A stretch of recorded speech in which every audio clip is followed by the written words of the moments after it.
Saya berdoa bahwa sampai hari ini anugerah Tuhan boleh menyertai kita semua.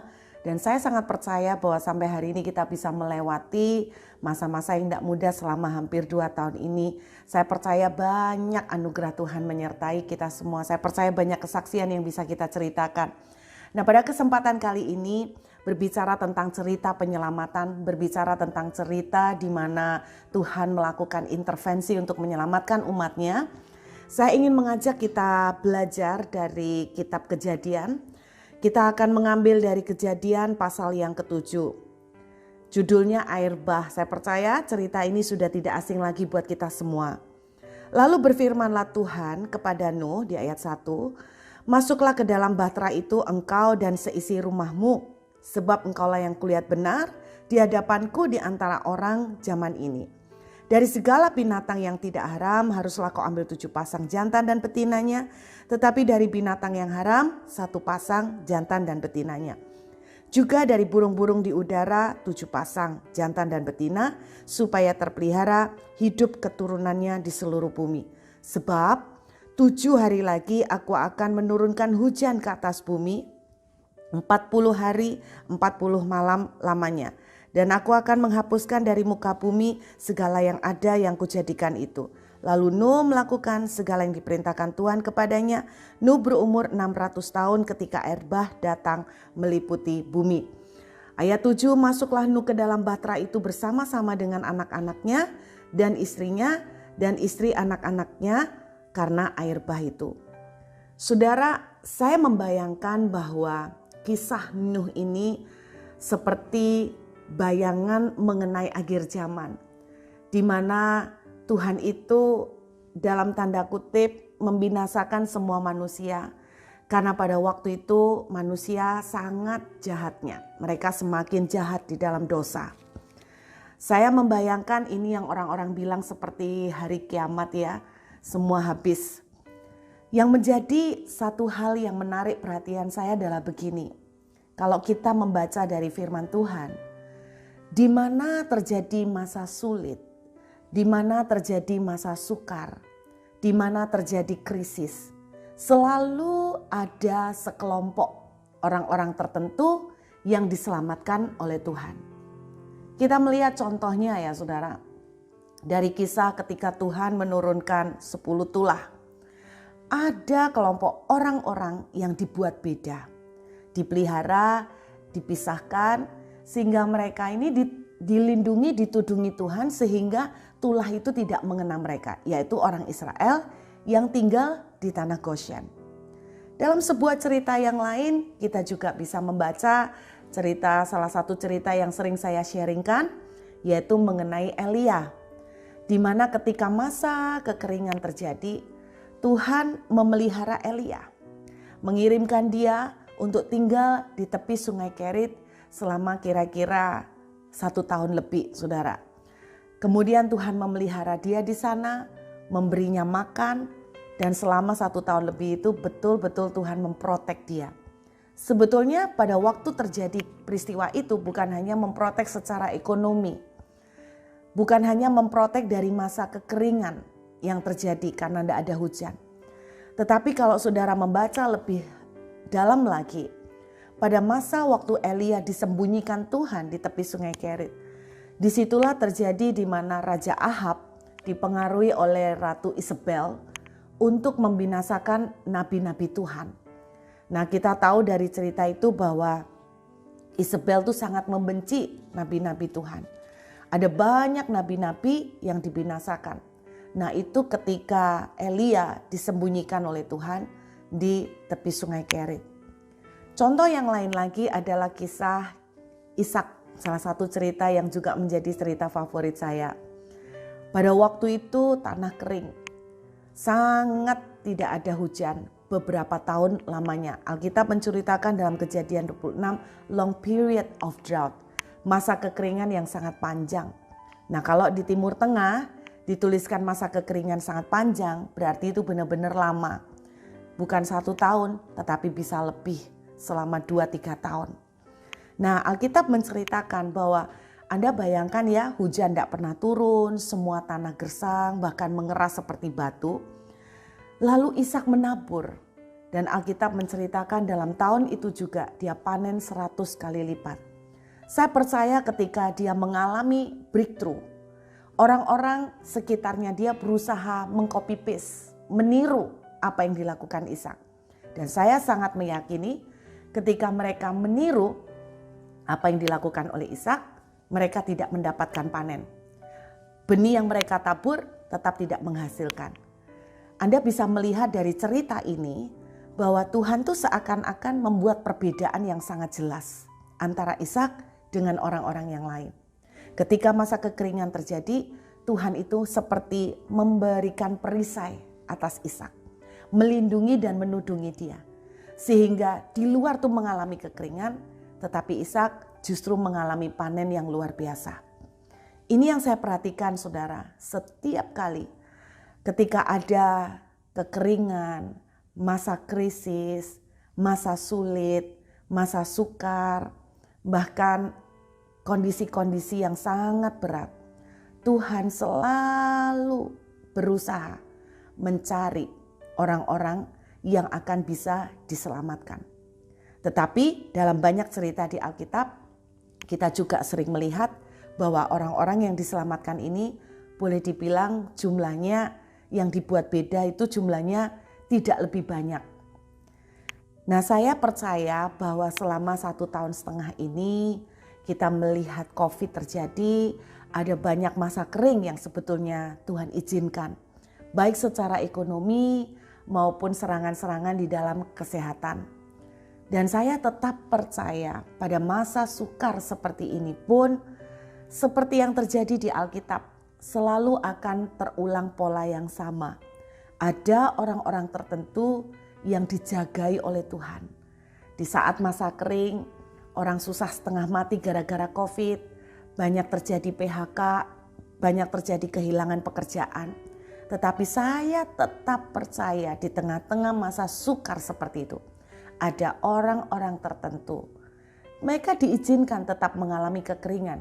Elia juga mengalami kekeringan, tetapi ada supernatural provision, penyediaan ilahi yang terjadi dalam kehidupan Elia. Ishak juga sempat mengalami kekeringan, tetapi ada campur tangan surga sehingga membuat Ishak itu tetap mengalami sumber ajaib yang memberikan asupan pemeliharaan buat dia. Sama ketika terjadi air bah, Tuhan memberikan pertolongan dan memberikan akses buat Nuh sehingga Nuh dan seisi rumahnya itu diselamatkan, tidak terkena air bah dan tidak dibinasakan. Dan saya juga yakin pada masa-masa sulit seperti ini akan tetap ada orang-orang, sekelompok orang-orang yang mengalami pembedaan, yang mengalami pemeliharaan. Kita tetap sempat diizinkan mengalami krisis, tetapi ada intervensi Tuhan yang membuat orang-orang ini seperti Ishak. Hujan tidak ada, tanah kering, tapi mengalami panen. Saya sungguh berdoa bahwa apapun yang akan terjadi ke depan, karena kita tidak tahu, walaupun hari ini kita dengan sukacita mendengar penurunan terjadi karena banyaknya vaksin yang sudah mulai disebar, tetapi kita tidak akan pernah bisa memprediksi apa yang akan terjadi di hari-hari ke depan. Kita nggak tahu saudara, apakah ada terjadi mutasi lagi, ataukah ada tekanan-tekanan atau serangan-serangan dalam bentuk yang lain, kita nggak tahu. Tetapi apapun itu, saya sungguh berdoa bahwa di setiap lembah kekelaman, di setiap masa sukar, saya berdoa Anda, keluarga Anda, termasuk bilangan orang-orang seperti Nuh, seperti keluarga Ishak, yang mengalami proteksi ilahi. Karena kita terus terang tidak bisa hidup sendiri. Kita butuh tangan Tuhan untuk ikut campur. Kita butuh intervensi surga saudara untuk bisa memprotek kita. Karena kita tidak bisa mengandalkan season atau musim seperti Ishak. Kita tidak bisa mengandalkan keadaan. Tetapi ketika surga campur tangan, maka campur tangan surga itu bahkan melampaui di atas hukum alam, melampaui di atas sistem dunia. Buktinya walaupun musim kering, tidak ada hujan, campur tangan surga membuat Ishak tetap bisa panen tanpa hujan dan tanpa tanah yang subur. Pertanyaan yang menjadi kegelisahan saya ketika membaca cerita ini adalah begini. Kenapa ada orang-orang tertentu yang Tuhan bedakan seperti itu? Itu pertanyaannya. Kenapa orang-orang yang seperti ini seperti diproteksi Allah secara khusus? Kenapa yang lain enggak? Apakah Tuhan tidak lebih cinta dengan yang lain dan yang lain itu mungkin yang satu kurang dicintai? Saya percaya Tuhan mengasihi kita semua. Tetapi selalu menjadi penasaran buat saya. Apa sih kriteria Tuhan? Sehingga Tuhan itu memberlakukan istimewa kepada Nuh dan keluarganya. Kalau Anda membaca di dalam Kejadian pasal 6 ayat ke-8, Alkitab menuliskan begini. Tetapi Nuh mendapatkan kasih karunia di mata Tuhan. Dalam bahasa aslinya dari kata favor. Saudara tahu favor itu apa? Definisi sederhana saya itu begini. Favor itu adalah perlakuan istimewa yang Tuhan lakukan atas seseorang. Namanya istimewa dalam tanda kutip itu seperti VIP, ya kan? Itu favor. Seperti Ishak. Yang lain gak dapat panen, dia dapat panen karena surga ikut campur. Itu namanya perlakuan istimewa dari surga, dari Tuhan atas Ishak. Dan dalam Kejadian 6 ayat 8, Nuh mendapatkan favor Tuhan.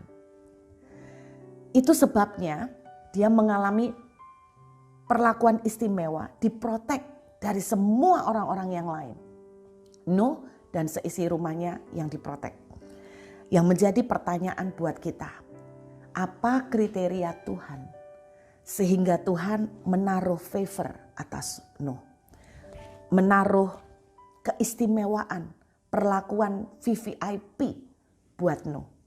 Saya mempercayai jawabannya bisa kita temukan dalam Kejadian pasal 7 ayat 1. Kalimat yang kedua. Sebab engkaulah yang kulihat benar di hadapanku di antara orang zaman ini. Sebab engkau yang kulihat benar. Dalam terjemahan bahasa aslinya kalau kita membaca, Tuhan itu berkata kalimat ini itu seperti ini. Sebab engkau yang kulihat tetap hidup benar di hadapanku. Jadi rupanya kalau kata sebab itu berarti menerangkan alasan. Kenapa Tuhan membuat Nuh dan keluarganya masuk ke Bahtera? Jawabannya, karena engkau yang kulihat tetap hidup benar di hadapanku. Itu salah satu atau bahkan satu-satunya kriteria yang bisa saya temukan sejauh ini. Kenapa Nuh diistimewakan? Karena Nuh tetap hidup benar di hadapan Tuhan. Kenapa Nuh menerima favor? Karena Nuh tetap hidup benar. Kenapa Nuh di tengah masa yang sangat susah, Nuh tetap mengalami proteksi perlindungan Tuhan? Karena Nuh tetap hidup benar. Berbicara tentang tetap hidup benar, ada beberapa bagian yang saya ingin sharing. Saudara, benar menurut kita belum tentu benar menurut Tuhan. Kita itu seringkali melihat apa yang di luar daripada apa yang sebetulnya ada di dalam hati. Makanya jangan heran ketika masa sulit seperti ini, banyak orang itu tanya, pertanyaannya sederhana. Kenapa dia itu tidak pelayanan? Orang ini tidak pelayanan, tapi kok kayaknya hidupnya enak. Sedangkan saya ini pelayanan, kok Tuhan itu nggak melindungi saya? Kenapa Tuhan itu nggak menjawab pergumulan saya? Berarti kita mengartikan hidup benar adalah karena kita pelayanan. Padahal firman Tuhan bilang begini, Tuhan, aku bernubuat demi namamu. aku menyembuhkan orang sakit, aku bangkitkan orang mati. Itu kan semua pelayanan. Tapi Tuhan itu ngomong, enyalah kamu, engkau tidak berkenan di hadapanku. Berarti apa yang kita lihat, banyak pelayanan, itu berarti benar. Atau menyenangkan Tuhan, belum tentu sama sekali. Saya ingat satu cerita lama banget. Cerita ini mengenai 3 wanita. 3 wanita ini sedang berdoa kepada Tuhan dan Tuhan ada di hadapan mereka. Kemudian Tuhan itu tanya, dan sama seperti Tuhan itu tanya, saya ingin tanya kembali kepada saudara. Tuhan itu tanyanya seperti ini, mana di antara 3 wanita ini yang menurut kamu paling berkenan kepadaku? Wanita pertama digambarkan dia tuh nangis-nangis ke Tuhan. Dia nangis-nangis ke Tuhan sampai ingusan. Itu wanita pertama. Wanita kedua, dia kelihatan ngobrol sama Tuhan. Itu wanita kedua. Wanita ketiga, dia mengangkat tangan ke Tuhan. Tuhan cuek, memalingkan muka. Nah, Tuhan tanya, di mana di antara ketiga perempuan ini yang menurut kamu paling dekat sama aku, paling berkenan kepadaku? Pada waktu saya mendengar cerita ini, terus terang saya sempat bingung antara wanita pertama dan wanita kedua. Karena saya berpikir wanita ketiga itu dicuekin Tuhan, memalingkan muka. Jadi saya menganggap bahwa Tuhan itu tidak berkenan. Jadi pikiran saya antara wanita pertama dan wanita kedua. Akhirnya saya waktu itu memutuskan untuk mengambil pilihan wanita kedua. Kayaknya ngobrol, wah ini pasti dekat sama Tuhan. Ternyata jawabannya salah. Nah, Tuhan itu berkata begini, bukan wanita pertama, bukan wanita kedua, tapi ketiga. Loh kok bisa? Lalu Tuhan menerangkan, wanita pertama itu kan nangis sampai ingusan. Itu isi doanya melulu menangisi, Tuhan tolong Tuhan, aku ini lagi susah, kenapa Engkau tidak tolong saya, nasib saya begitu menderita. Itu wanita pertama, isinya minta, menangis terus, minta terus sama Tuhan. Wanita yang kedua, kelihatannya kan ngobrol, kelihatannya dekat. Padahal yang diobrolin apa? Yang diobrolin tuh sama seperti Marta. Jadi istilahnya itu dia berdebat. Tuhan, kenapa Engkau tidak jawab saya? Apa sih salah saya? Kenapa kok begini-begini? Jadi dia itu mengajak Tuhan bicara untuk memberikan penjelasan. Ada banyak pertanyaan yang diajukan ke Tuhan. Karena tidak terima. Itu wanita kedua. Tapi wanita ketiga, Tuhan bilang, kenapa wanita ketiga ini yang paling berkenan kepada Tuhan? Tuhan bilang begini, wanita ketiga ini, walaupun aku cuekin, walaupun doanya tidak aku jawab, walaupun aku seperti diam dan tidak memberikan pertolongan, dia tetap menyembah aku. Dia tetap menanti-nantikan aku. Dia tetap percaya kepadaku. Inilah orang yang paling berkenan di hatiku. Cerita ini mengajarkan saya, apa yang menurut kita benar, belum tentu benar di hadapan Tuhan. Satu kali ada orang kirim SMS ke saya, konseling. Dia itu protes karena Tuhan itu tidak tolong dia, sampai dia itu gali lubang tutup lubang. Dia itu bilang Tuhan itu tidak cinta sama saya. Saking marahnya dia itu ngomong, saya ini loh Bu, saya ini sudah pelayanan, saya sudah doa puasa, saya melakukan Matius 6 ayat 33, cari dulu kerajaan Tuhan dan kebenarannya. Tapi mana sampai sekarang tidak dikasih. Malah saya akhirnya kepepet, nggak ditolong-tolong. Saya gali lubang, tutup lubang. Katanya dia seperti itu. Sampai akhirnya saya doa gini. Tuhan, kamu maunya apa sih? Kamu mau bunuh saya? Kamu mau nyusahin saya? Kamu mau hancurin saya? Terus dia tanya sama saya. Bu, salah saya di mana? Saya percaya saudara yang mendengarkan ini, saudara sudah tahu salahnya di mana. Banyak. Di mana Bu? Salah satunya, cara ngomong ke Tuhan seperti itu aja sudah kurang ajar. Menurut saya. Sorry ya Bapak Ibu, kalau Anda tuh ngomong sama orang tua misalnya ya. Memang maunya papa sama mama ini apa? Kok enggak kasih saya? Saya minta ini kok enggak dikasih. Papa sama mama ini cinta saya enggak sih? Apa mau bunuh saya? Apa mau nyusahin saya?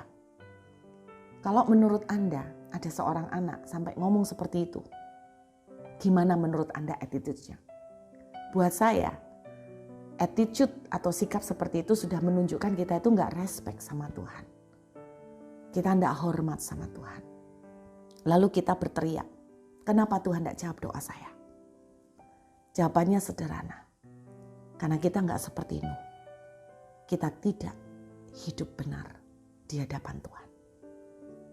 Kitab Maleaki menuliskan begini saudara, bicaramu kurang ajar tentang aku.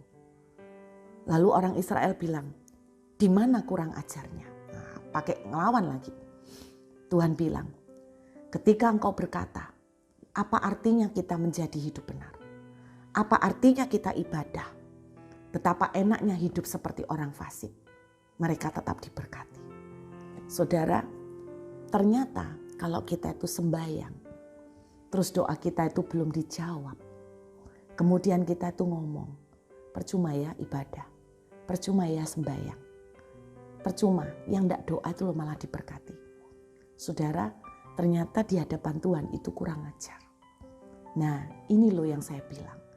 Kita merasa dengan banyak pelayanan, kita sudah menyuap Tuhan, kita hidup benar. Kita membeli kebenaran dengan menyogok Tuhan dengan pelayanan. Tapi Tuhan yang melihat hati. Saya berharap, saudara, Tuhan mendapati hati kita yang tersembunyi, tetap ditemukan hidup benar. Saya tuh cuman bilang begini, kualitas seseorang aslinya, orang itu aslinya akan ketahuan ketika dia itu sendirian dan ketika dia itu dipepet. Itu akan ketahuan aslinya. Ketika kita diperes sama seperti apa ya saudara, alat pemeras itu ya, apa yang ada di dalamnya, isinya yang keluar, yaitu pada waktu diperas, kalau isinya memang air jeruk, yang keluar adalah air jeruk. Tapi kalau isinya susu, yang keluar adalah susu. Saudara tidak bisa bilang isinya susu terus keluarnya kok air jeruk. Wah, ini ada yang tidak beres, nggak mungkin. Jadi apa yang ada di dalam itu akan kelihatan ketika kita sendirian dan ketika kita ditekan. Bagaimana ketika saudara dan saya ditekan? Apa yang keluar dari hidup kita? Apakah kata syukur? Apakah kata-kata yang berkata begini, Tuhan, aku tidak mengerti kenapa Engkau belum menolong saya. Tetapi saya percaya, Tuhan, Engkau mengerti yang terbaik. Wow, ini look aslinya kita. Ini yang dilihat Tuhan dari Nuh. Kenapa saya bilang gitu? Anda bayangkan, dia bikin perahu 125 tahun. Orang sejamannya, Alkitab menuliskan mereka berbuat dosa terus. Terus Nuh bilang begini, ayo bertobatlah karena hari akhir akan datang. Mereka bilang, mana? 1 tahun pertama ditunggu tidak ada, sampai 50 tahun tidak ada. Mereka akhirnya menganggap Nuh itu gila. Sementara Nuh fokus bikin perahu. Nuh fokus menantikan Tuhan. Nuh fokus tetap menyembah Tuhan. Nuh fokus tetap hidup benar. Sementara orang-orang sejamannya, mereka hura-hura. Mereka bikin dosa apapun, Tuhan tidak mukul. Saudara bayangkan, ketika Nuh ngomong, ayo bertobatlah. Tuhan itu mau datang nih, mau dihakimin semua. Mereka kan ketawa dan mereka bilang gini, mana buktinya kita tidak apa-apa kok. Buktinya kita baik-baik saja, buktinya kita makin diberkatin. Saudara, selama 125 tahun mereka melakukan dosa. Mereka vulgar, hura-hura, mereka bebas. Tuhan itu tidak pukul. Saudara, hati-hati. Kadang kita tuh ngomong gini, kok enak ya orang itu bikin dosa, tapi kayaknya pekerjaannya malah naik. Tidak dipukul Tuhan. Anda dan saya hati-hati. Jangan karena kita melihat seseorang itu tidak dipukul, berarti tidak bakalan dipukul. Hukum tabur tuai itu tetap ada. Tuhan bilang jangan sesat, Allah tidak membiarkan dirinya dipermainkan. Apa yang ditabur orang akan dituai. Tinggal tunggu waktu pasti nuai saudara. Orang-orang zamannya Nuh 125 tahun gak dipukul sama Tuhan. Satu kali saya ketemu seorang hamba Tuhan yang selingkuh. Saya tanya gini, kenapa Bapak ini tahu firman tapi tetap melakukan? Kenapa Bapak tidak bertobat? Saudara tahu jawabannya? Jawabannya begini. Saya ini kan anaknya Tuhan. Tuhan kan Bapak saya. Kalau Tuhan Bapak saya, kan Tuhan yang bingung. Wong ibu bukan apa-apa saya, kok ibu yang lebih bingung? Nah kalau saudara dijawab begitu, Anda mau jawab apa? Nggak bisa ngomong kan? Terus dia ngomong begini. Kalau Tuhan memang melarang saya, kalau Tuhan memang tidak suka, Tuhan kan bisa tegur saya, Tuhan bisa pukul saya. Buktinya sampai hari ini pekerjaan saya malah diberkati kok. Berarti Tuhan tuh enggak apa-apa. Kok ibu yang rame?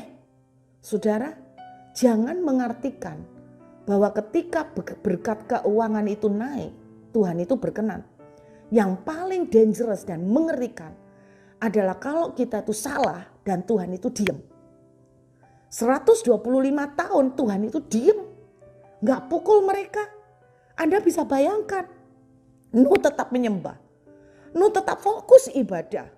Nuh tetap fokus dengan panggilan Tuhan untuk bikin bahtera. Yang lain hura-hura. Yang lain hidup bebas. Nuh tetap jaga kekudusan. Yang lain gak jaga kekudusan. Itu kalau saudara jadi Nuh gimana? Apakah Anda tergoda untuk berkata, enak ya yang gak pelayanan, bebas. Gak dipukul Tuhan, semuanya enak. Aku jaga hidup sungguh-sungguh. Lihatan, sudah dikritik, diketawain orang. Aku dibilang kayak orang gila, nunggu hujan, boro-boro air bah. Sampai hari ini hujan yang turun aja cuman sedikit. Boro-boro bakalan ada banjir. Aku bener-bener kayak orang gila. Udah sungguh-sungguh sama Tuhan, membelain bener-bener iman sama Tuhan, mempertahankan iman. Hasilnya apa? Saudara 125 tahun tuh enggak pendek loh. Ini loh yang membuat Nuh benar-benar menyukakan hati Tuhan. Dia tetap bertahan dengan imannya. Dia tetap hidup kudus. Dia tetap ibadah. Bagaimana dengan kita? Apakah ketika hari ini doa saudara tidak dijawab? Saudara tetap hidup kudus. Saudara tetap berkata, terima kasih Tuhan. Saudara tetap melayani. Walaupun saudara belum melihat pembelaan. Saudara tetap mengasihi. Walaupun saudara belum melihat pertolongan. Saudara disakiti. Saudara tetap mengampuni. Karena saudara tahu kalau saudara tidak ngampunin, Tuhan tidak berkenan. Saudara tetap hidup benar. Saudara tetap hidup menurut jalannya Tuhan. Orang nyakitin saudara. Saudara tetap ditampar pipi kanan, kasih pipi kiri. Orang lain disakitin, mereka bisa balas. Orang lain disakitin, mereka bisa datang aja labrak. Saudara tetap ngalah, saudara menangis, saudara yang bisa mengeluh sama Tuhan, saudaranya bisa menangis, kemudian saudara belajar ngampuni, belajar ngalah, bahkan yang lebih gila lagi, yang sakit lagi, saudara belajar untuk memberikan kebaikan kepada orang yang menyakiti saudara. Dan yang lebih tidak gampang lagi, ketika saudara sudah melakukan itu, orang itu tidak berubah, orang itu malah makin jahat, orang itu malah makin diberkati. Apa tidak sakit? Tidak gampang. Tapi saya berdoa, ini tantangan buat kita semua. Kalau kita mau belajar untuk tetap hidup benar. Tuhan tinggal tunggu waktu. 125 tahun nunggu. Tuhan akhirnya selamatkan dia dan seluruh keluarganya. Saudara, beberapa hari yang lalu, saya membaca sebuah tulisan yang kelihatannya simpel tapi sangat menampar buat saya. Dan bagus banget. Tulisannya bilang begini, hati-hati sama orang yang diam ketika dia diperlakukan dengan semena-mena. Saya ulangin, hati-hati sama orang yang diam ketika dia diperlakukan semena-mena. Karena dia memang diam, tapi Tuhannya tidak.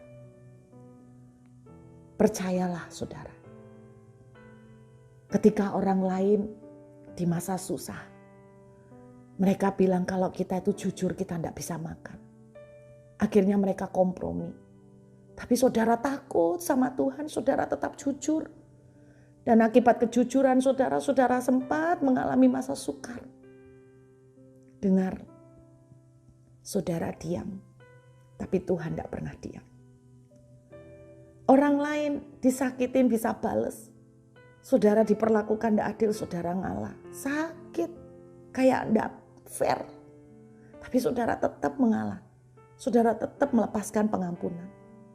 Ingat saudara, saudara diam. Tapi Tuhan saudara tidak akan pernah diam. Tuhan kita tidak akan pernah menutup mata. Butuh satu waktu tertentu. Tapi Tuhan pasti memunculkan dirinya untuk membuat perhitungan atas semuanya. Karena itu hari ini saya mengajak saudara. Kita tidak tahu keadaan ke depan akan lebih sulit atau lebih mudah. Tetapi seandainya lebih sulit, biarlah kita tetap konsisten. Hidup takut akan Tuhan. Berjalan lurus dalam kebenaran.